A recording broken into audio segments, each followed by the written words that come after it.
Welcome to Legacy of Leaders. I'm Dan Edelman from Heritage Capital Group, your host this morning. At Legacy of Leaders, we talk with business leaders in the community who are giving back to the community as well as helping in many different ways. Today, I'm joined by Gray Mabry of iVenture and his daughter Autumn Mabry, who should be in school, but she's learning about leadership today. Welcome, Gray and Autumn. Thank you for being with me this morning. Thanks for having us.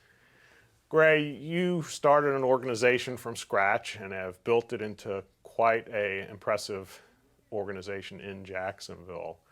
I know that's required a lot of leadership on your part. For viewers watching us today who are trying to become effective leaders, and I would add to it leaders in an industry where communication is extremely important. It's always important in any organization, but like my profession, a lot of the people in your world are not the best communicators. How have you overcome all of that, and what advice would you have for leaders who are up and coming in challenging environments?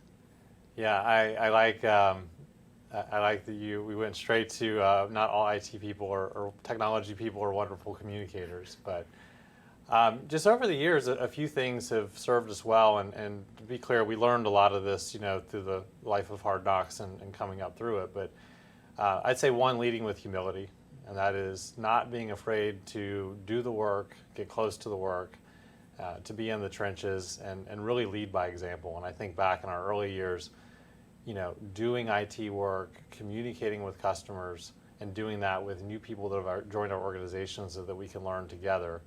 And demonstrating what you want. You point out most people are afraid to make mistakes. Right. My sense is, from what you just said, is like myself as a leader, you're going to make mistakes and you can't be afraid to make those mistakes. I'm sure you've learned a lot from your mistakes over the years. Absolutely. I think I learn exclusively from my mistakes. But when I look at how we've developed our company, and it was really, the problem in our industry to solve was how do we build true experts in our field that can then tie that in with great communication and the great personal skills to interact with clients. And for us, it was really creating a culture that makes it okay and makes it safe to make mistakes and celebrates the mistake, and we break it apart and say, hey, what can we all learn? And like I mentioned, I think I learn exclusively by making mistakes both at home and at work. And I would imagine, a lot of leaders are impatient. Mm-hmm. My guess is the culture that you've built, it didn't happen quickly, and it took time to develop it, to implement it to where it really is working, and that leaders need to be patient. Sure, and it's patience and it's trial and error. It was probably 5 or 6 years into the run of our company to where we really felt like we could sit down on a piece of paper and articulate core values and our sort of our fundamental DNA. It was not something we planned in advance. It was learning going back to this concept of making mistakes, learning as we go, and then taking the best of those experiences and then turning that into something that we could then use moving forward.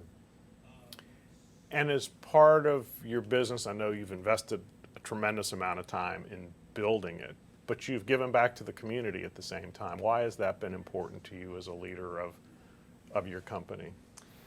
I think for us, when we look at what is our company really after, obviously we want to grow and we want to create career opportunities for those that work with us, but mainly it's about creating longevity in our community and with our business and our brand. We want this business and brand to be as strong next year as it is this year and continue to grow. And so for us, as we started thinking about talent in Jacksonville, it was how can we build a company so that the talent that we bring into our company wants to stay in Jacksonville. And that was really important to us because that gives us this longevity with our staff. And in doing so, you're building a better community for your daughter and for others who grow up and live in this community. I know you grew up and lived in this community, so absolutely, you're repeating, I'm sure, what was left to you. Absolutely, and making it better at the same time. Mm-hmm.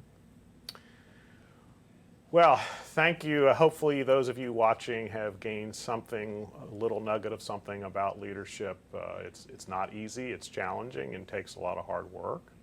But hopefully you've gained something from this. I'm Dan Edelman from Heritage Capital, your host. Gray and Autumn, thank you for joining me this morning and sharing some of your thoughts. Thanks so much for having us.